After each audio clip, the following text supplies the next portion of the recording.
Good morning everyone. So আজকে আমি আমার মর্নিং স্কিন কেয়ার রুটিনটা তোমাদের সাথে শেয়ার করবো। ফার্স্টে ফেস ওয়াশটা দেখে নাও। ডার্মাটাচের স্যালিসালিক অ্যাসিড 2%, এই ফেস ওয়াশটা দিয়ে আমি ফেস ওয়াশ করবো।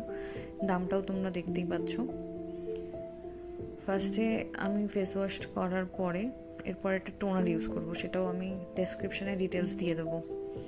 আমার পিম্পলসগুলো কিওর করতে এই ফেস ওয়াশটা হেল্প করবে। আর তাছাড়াও আমাদের স্কিনে যে ড্রাই ভাবটা ওইটাও আনতে দেয় না, এটা হাইড্রেট ব্যালেন্স রাখে ফেসের মধ্যে।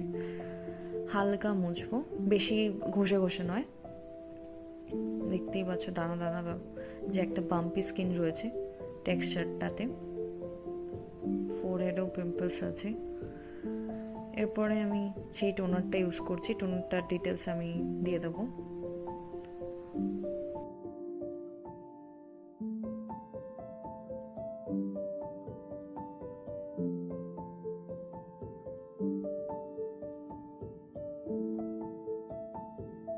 এরপর আমি একটা সিরাম ইউজ করছি, মিনিমালিস্টের স্যালিসাইলিক অ্যাসিড 2%।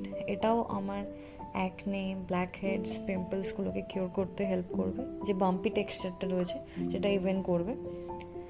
তো এটা দিনের বেলার থেকে রাত্রের বেলা ইউজ করাটা সব থেকে বেটার। আমি দিনের বেলা ইউজ করছি যেহেতু আজকে আমি বাড়িতেই আছি। তো এটা আমি ইউজ করার পরে সানস্ক্রিন অবশ্যই ইউজ করতে হবে 30+ বা তার থেকে হায়ার, যেটা তোমাদের স্কিন টেক্সচারে যাবে।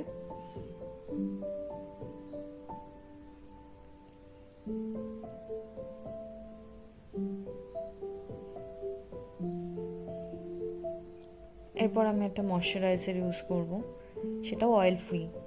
এই যে দেখতেই পাচ্ছ, এই যে ময়শ্চারাইজারটা।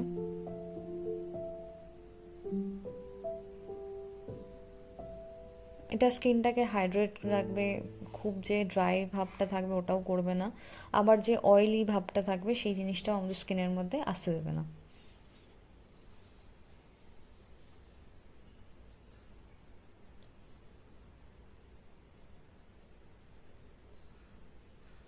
এই যে সানস্ক্রিনটা, আমি এই সানস্ক্রিনের ডিটেলসটা আমি ভিডিওতে মেনশন করব আলাদা করে।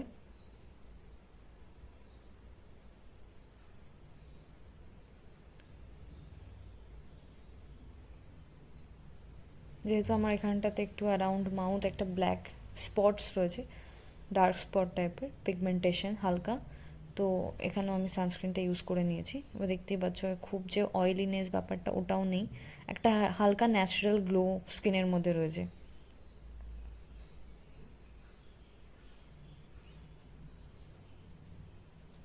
এই যে সানস্ক্রিনটা